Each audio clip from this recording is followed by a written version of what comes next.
Hello everyone, my name is Anna and I work for a charity called Lepra. Lepra has been working across the world for almost 100 years to beat a disease called leprosy. So what can you expect from today's assembly? First of all, I'm going to explain to you what leprosy is and what we do at Lepra to help the millions of people affected by it. I'll talk about how and why it affects your body and the issues it causes. And then I'll introduce you to an amazing book called Maria's Island that is all about a family living with leprosy and the challenges they face. Hopefully the book will make you think. Leprosy might seem like something that is hard to relate to, but living through the COVID-19 pandemic has taught us all many things. We've all experienced isolation and had to be apart from our loved ones, situations that people affected by leprosy may live with every single day. Finally, we hope that listening today has inspired you to help us in our mission to beat leprosy. So we're going to talk about the fun fundraising ideas, converting the money you raise for Lepra into life-changing services. Many of you will not have heard of leprosy before today, as many people don't realise that it still exists. But it does still exist, and it can cause life-changing disabilities if left untreated. Leprosy is a mildly infectious disease caused by bacteria which affects the skin. The first sign of leprosy is usually a small patch of raised or whitened skin, like those you can see in the photo here. Leprosy likes the cold, so the bacteria travels to the coolest parts of the body, the hands, the feet and the face, where, for around 30% of people affected, the nerve endings may be damaged. These areas feel tingly at first, then they go numb and the person loses all feeling in that area. When there is nerve damage in the hands, people are no longer able to carry out everyday tasks like holding a pen or a knife and fork. Nerve damage in the feet causes the foot to drop, which makes walking really difficult and incredibly painful. When leprosy travels to the face, it stops the eyelids from working properly, and this can cause blindness. For many people, this is the stage where other injuries occur. People can easily injure themselves whilst doing everyday things like walking or cooking, and because of the numbness, they won't notice until the area becomes seriously infected. These infections can lead to ulcers if not treated properly. Another interesting fact about leprosy is that it can incubate in a person anywhere from 6 months to 20 years, with the average incubation period being 5 years. As a result, it is often difficult to diagnose the disease until it has already caused severe damage. There are lots of myths about leprosy too. Many people believe that it is really contagious when it isn't very easy to catch at all, and they will avoid coming into contact with people who have it. Some people even think you get leprosy because you've done something bad in a previous life, or that you've committed sins in your current life. And because of these myths, people with leprosy often find themselves sent away from their homes, sent away from their families, or isolated from their communities. In actual fact, people with leprosy can live with their families and they can go to school and work just like everyone else. It is hard to imagine that this kind of discrimination really does exist, but there are still over 100 laws across the world that discriminate against people with leprosy. People can be banned from using trains and buses, excluded from school, and having leprosy can even be used as grounds for divorce. Because of this type of discrimination, over half of people affected by leprosy suffer from depression or anxiety. The emotional effects of leprosy can have as big an impact as the physical ones. Across the world, over 7 million people are affected by leprosy, mainly in South Asia, countries like India and Bangladesh, and also in South America, particularly Brazil. It might seem strange that some countries have so much leprosy, while some, like where we live in the UK, have none at all. In countries where it exists, leprosy can affect people from all backgrounds. However, leprosy is more commonly found in people living in poverty. This might be because people who have leprosy are sent away from their homes and communities and are forced to give up their jobs, which might lead them to living a life of poverty. Access to clean water and good healthcare are other problems people face too when they are trying to take care of their infections, ulcers and injuries. Every 2 minutes, someone is diagnosed with leprosy, That's more than 250,000 new cases a year, 600 new cases every day, with 50 new cases found in children just like you. Millions of people worldwide are living with the effects of this disease, from physical disabilities to mental health problems caused by prejudice and discrimination. But if diagnosed early enough, leprosy is completely curable with a simple course of antibiotic tablets taken for either 6 or 12 months, prescribed for free. Lepra trains healthcare workers to actively look for new cases of leprosy and to ensure that people understand it is easy to treat and cure. Our frontline services include prevention through health education campaigns and medical research into transmission and reactions, detection with active case finding including house-to-house testing, and nerve function testing to assess the severity of nerve damage and the likelihood of disability. Treatment by providing antibiotic tablets, supporting reconstructive surgery for people with leprosy-related disabilities, and providing custom-made sandals, and training people to look after their ulcers and infection, and mental health counselling. Disability support with physiotherapy services, provision of disability aids, including splints, crutches and specialist footwear, and helping people gain access to disability welfare benefits which they are entitled to receive. Inclusion with health education campaigns in schools, workplaces and communities to ensure the myths are not repeated. So now I'm going to move on and explain a little bit more about the book Maria's Island.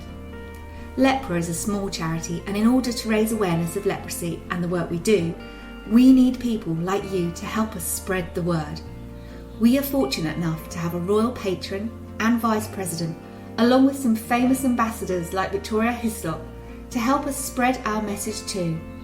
Victoria is an author, and she has sold over 7 million books across the world, including one about leprosy, which she has recently adapted just for younger readers, called Maria's Island.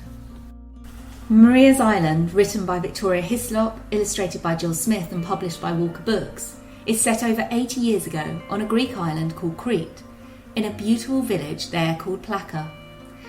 It tells the story of a young girl called Maria who can see a tiny island called Spinalonga from the beach. All she knows about the island is that people with a disease called leprosy live there. One day her mother is diagnosed with leprosy too and has to move to the island. But I'm not going to tell you any more. I'm going to let Victoria tell you all about it. And with special thanks to Walker Books, who have produced the following videos.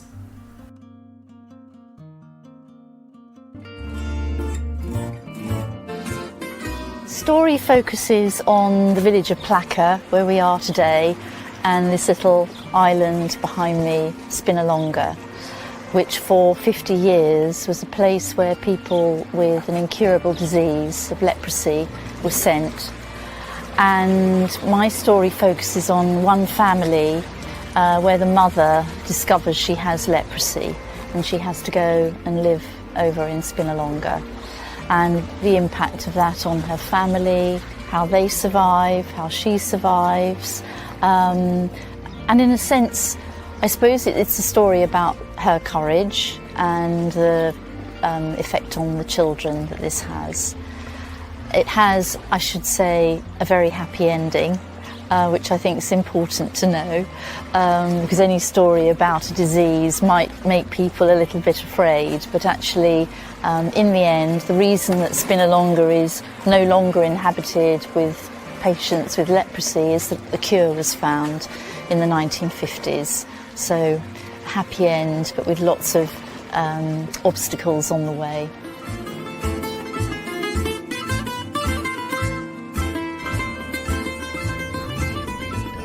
I think the Spinalonga remains a relevant place today, and every year hundreds of thousands of visitors cross the sea to walk around, to absorb the atmosphere and to learn about the lives that people live there.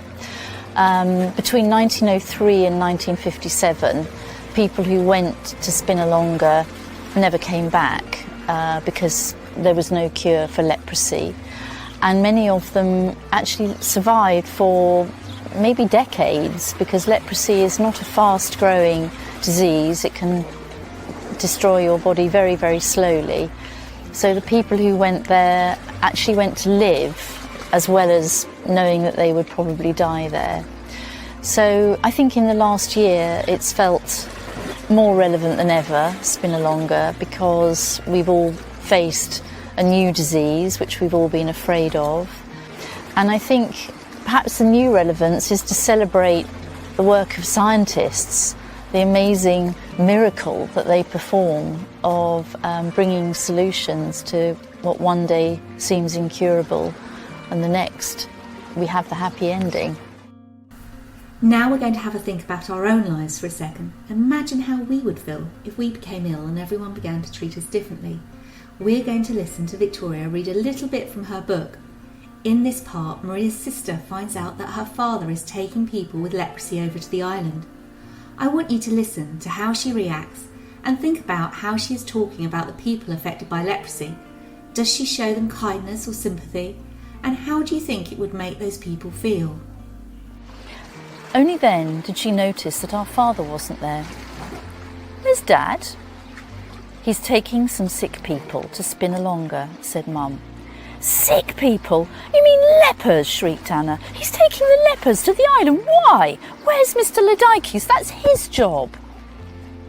Although I knew that Spina longa was a place for people with leprosy, I didn't know much else. I understood that there was no cure, and that only one man, Mr. Lidikis, took the patients from Plaka to the island and also went with supplies. It was more or less banned to talk about leprosy, not only in our family, but in all the homes in Plaka. There was so much fear surrounding it. If ever we asked our parents anything, they told us it was a terrible sickness, and there was nothing more to be said. I always suspected that they knew more than they were telling us. Anna, as usual, broke the rules about not speaking of it. He'll catch leprosy, she shrieked. He'll be cursed. His hands will fall off. He'll go blind. He'll be crippled. Stop it, Anna. Mr. Lidikis is not well, so your father is doing him a favour. Has Mr. Lidikis got leprosy? Has he caught it? I bet he has. And now our father will catch it too. Anna, calm down. Our mother sounded stricter than usual. Of course he won't catch it, she said. I was puzzled. We all knew that Mr. Lidikis had never caught leprosy, but that didn't mean that our father wouldn't. Maybe it was just a matter of luck, and maybe Dad would be unlucky. We sat down at the table and our mother served us. Anna pushed her food round her plate. None of us spoke.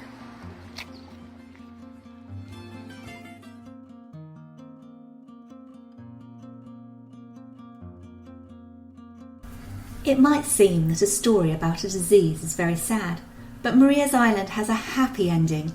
It teaches us about the importance of scientific work in finding a cure for leprosy, but it also teaches us about how important family is and how much we all need a sense of home and belonging.